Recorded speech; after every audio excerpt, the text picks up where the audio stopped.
Morning बच्चों, NRP school की online class में आपका स्वागत है।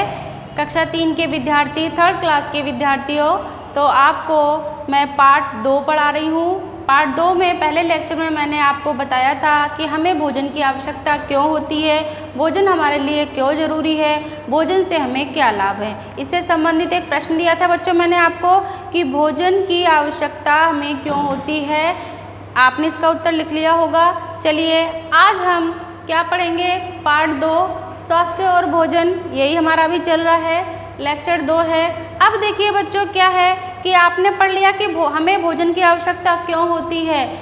हमें भोजन की आवश्यकता क्यों होती है? हमारे शरीर के विकास के लिए, रोगों से लड़ने के लिए, हमारे शरीर की वृद्धि के लिए, या हम जो भी काम करते हैं, हमारी जो भी शारीरिक क्रियाएं हैं उनके लिए जो हमें ऊर्जा प्राप्त करनी होती है वो हमें भोजन से ही प्राप्त होती है। अब देखिए बच्चों, जो आप भोजन कर रहे हैं तो आपका भोजन कैसा होना चाहिए, भोजन से जो आपको लाभ मिल रहे हैं वो कैसे मिलते हैं, कहाँ से मिलते हैं, तो भोजन में क्या क्या होता है ये आज हम पढ़ेंगे।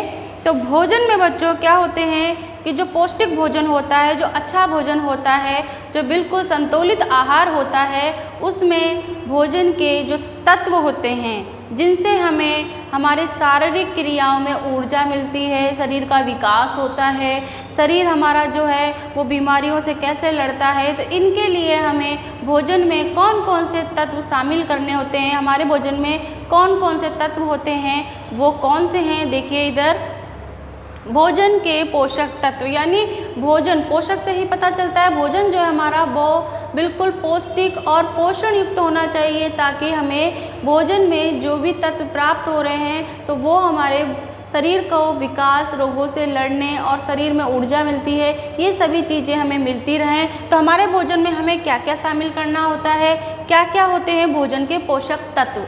देखिए बच्चों, भोजन के जो पोषक तत्व होते हैं वो 5 तत्व हैं। कौन कौन से हैं? पहला प्रोटीन, कौन सा है बच्चों? प्रोटीन है। दूसरा है कार्बोहाइड्रेट्स। अब आप सोच रहे हो कि ये कैसे कैसे नाम है, लेकिन ये बच्चों ये भोजन के तत्व होते हैं, पोषक तत्व होते हैं, ये हमें खाने पीने की जो चीज़ें होती हैं उनमें ही प्राप्त होता है।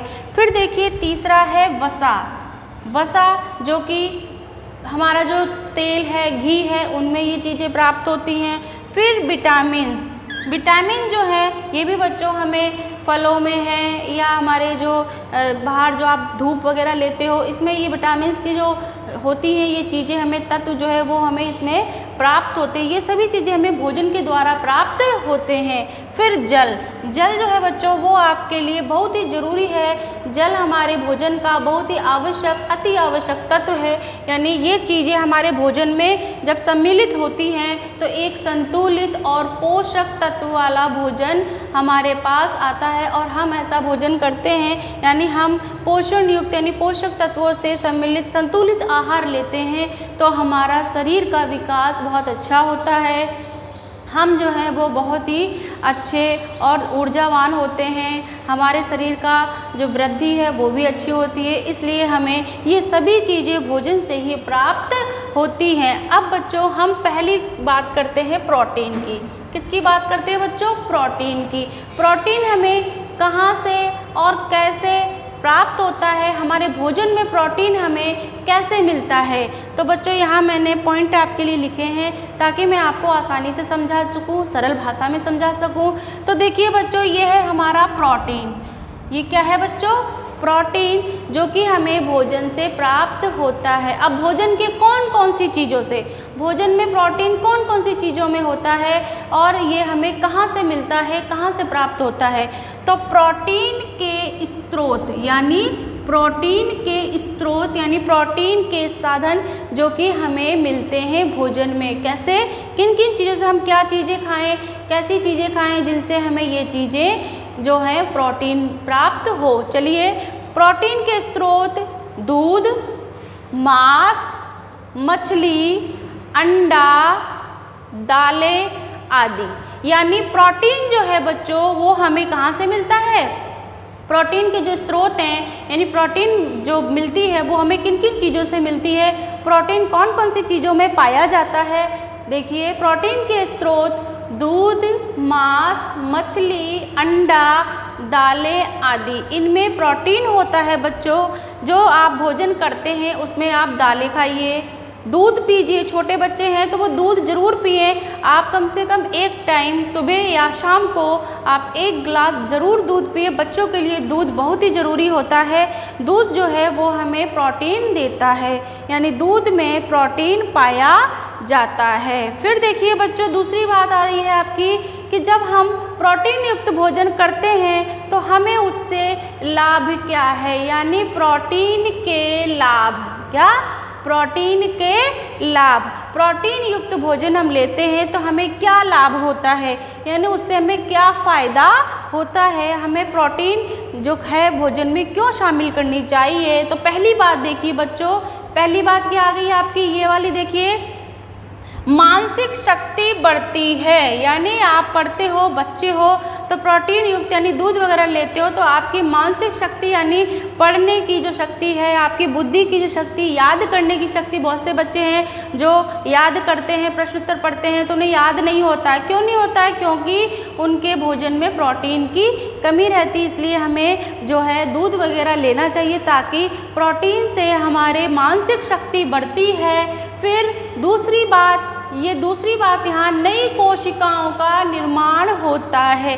नई कोशिकाएं बच्चों, जो छोटे बच्चे बढ़ते हैं, वृद्धि करते हैं, विकास करते हैं तो उनमें नई नई कोशिकाएं बढ़ती हैं, उनकी हड्डियां भी बढ़ती हैं, उनका शरीर बढ़ता है। तो जो उनके विकास में जो है वो प्रोटीन बहुत ही ज़रूरी है, बहुत ही लाभकारी है। इसलिए हमें दूध है, दालें हैं, या जो लोग मांस मछली वगैरह अगर लेते हैं तो इन चीज़ों से उन्हें प्रोटीन मिलती है। इसलिए हमारे शरीर के विकास के लिए, नई कोशिकाओं के लिए प्रोटीन बहुत ही ज़रूरी है। इसलिए प्रोटीन से हमें जो है नई कोशिकाओं के निर्माण में फ़ायदा मिलता है, यानी लाभ मिलता है। तीसरी बात आप करते हो बच्चों, यानी शरीर में पाचक रस बनाते हैं। यानी आप जो खाना खाते हो तो खाना जो है खाने के बाद पचता है, तो शरीर में जो हमारा भोजन है कैसे पचेगा, तो आप प्रोटीन ले रहे हैं तो प्रोटीन जो है वो हमें पाचन क्रिया में यानी पाचन में सहायता करता है। तो प्रोटीन युक्त भोजन जैसे दालें लेते हो, दूध पीते हो,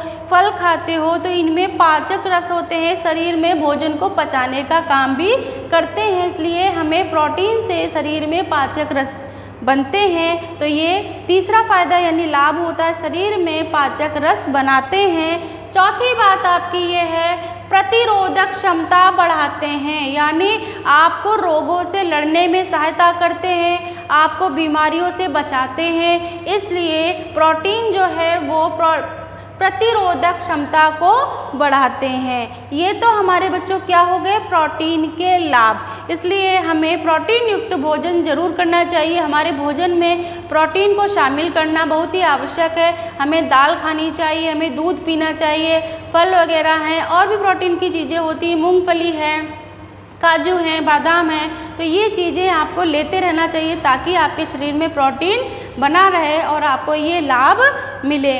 अब देखिए, अगर जिनके भोजन में प्रोटीन नहीं होता है, यानी जिनके भोजन में प्रोटीन की चीज़ें कम होती हैं या ज़्यादा होती हैं, तो उनसे हमें हानियाँ क्या होती हैं, यानी नुकसान क्या होते हैं।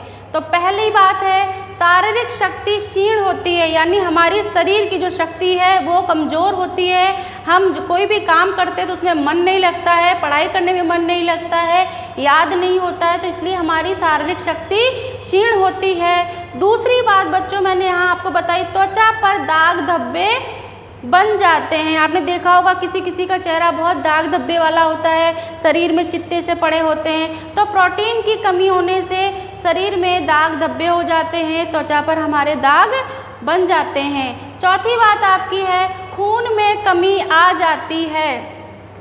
बच्चों तीसरी बात देखिए, पहले यहाँ पर बाल झड़ने लगते हैं, यानी आपने देखा होगा बहुत से बच्चों के या महिलाओं के या आपकी मम्मी के बाल झड़ते हैं। तो क्यों झड़ते हैं? क्योंकि उनके भोजन में प्रोटीन नहीं होती है या प्रोटीन युक्त वो चीज़ें कम लेती हैं या ना के बराबर होती है, इसलिए उनके बाल झड़ते हैं। डॉक्टर के पास हम दवाई लेने जाते हैं तो वो भी हमें यही बताते हैं कि आपको प्रोटीन की चीज़ें खानी चाहिए। तो खाना नहीं खाते जो लोग तो उनको डॉक्टर क्या दे देता है, शीशी दे देता है एक पीने की। क्यों? क्योंकि वो प्रोटीन की होती है। तो कहता है डॉक्टर कि ये शीशी पीना, आपकी ये चीज़ ठीक हो जाएगी। तो हमें अच्छा भोजन करना चाहिए, अच्छी चीज़ें खानी चाहिए प्रोटीन युक्त, तो हम दवाइयों से बचे रहेंगे। इसलिए जिन लोगों को प्रोटीन की कमी होती है उनके बाल झड़ने लगते हैं, इसलिए हमें प्रोटीन से ये हानि होती है। फिर है खून में कमी आ जाती है, यानी जो लोग प्रोटीन युक्त भोजन नहीं करते हैं, जिनके खाने में प्रोटीन कम होता है, तो उनके खून में, आपने देखे ना बच्चे कमज़ोर होते हैं और कुछ महिलाएं या पुरुष होते हैं वो भी कमज़ोर होते हैं। क्यों होते हैं? उनके शरीर में ताकत नहीं होती है। क्यों? क्योंकि उनके खाने में प्रोटीन की कमी होती है। वो खाने पीने में जो चीज़ें हैं वो कम शामिल करते हैं, उनका संतुलित आहार नहीं होता, इसलिए उनके खून में कमी आ जाती है। फिर वज़न घटने लगता है। पांचवी बात है वज़न घटने लगता है, यानी हमारे भोजन में अगर प्रोटीन नहीं होती है, हम प्रोटीन युक्त भोजन नहीं लेते हैं, हम दालें वगैरह कम खाते हैं, दूध वगैरह नहीं पीते हैं, तो हमारा वज़न घटने लगता है। तो कहने का मतलब ये है बच्चों कि प्रोटीन जो है वो हमें दूध, मांस, मछली से प्राप्त होता है। इनके लाभ ये होते हैं कि जो मैंने 4 पॉइंट आपको यहाँ लिखाए, ये प्रोटीन के लाभ हैं। फिर आपकी तीसरी बात ये है कि आपके प्रोटीन से हानियाँ, जिनके भोजन में प्रोटीन की कमी होती है या जो लोग प्रोटीन नहीं होती है उनमें, तो वो इन चीज़ों से बिल्कुल हानि मिलती है। हाँ बच्चों, देखिए आपको प्रोटीन से संबंधित मैंने यहाँ जानकारी दी है। अब देखिए बच्चों क्या है कि आपके पास ये लिखा हुआ है, आप इसको रफ कॉपी में उतारना है। क्या? प्रोटीन के स्रोत, प्रोटीन के लाभ और प्रोटीन की हानियाँ। ये जो बातें मैंने बोर्ड पे लिखी हैं आपको समझाने के लिए, लेकिन आप इनको अपनी रफ कॉपी में लिखोगे। किस में लिखोगे बच्चों? अपनी रफ कॉपी में लिख लीजिए, ताकि इससे संबंधित जो मैं प्रश्न दूंगी आपको HW करने के लिए, तो आपको इन सभी प्रश्नों के उत्तर बच्चों यहाँ मिलेंगे।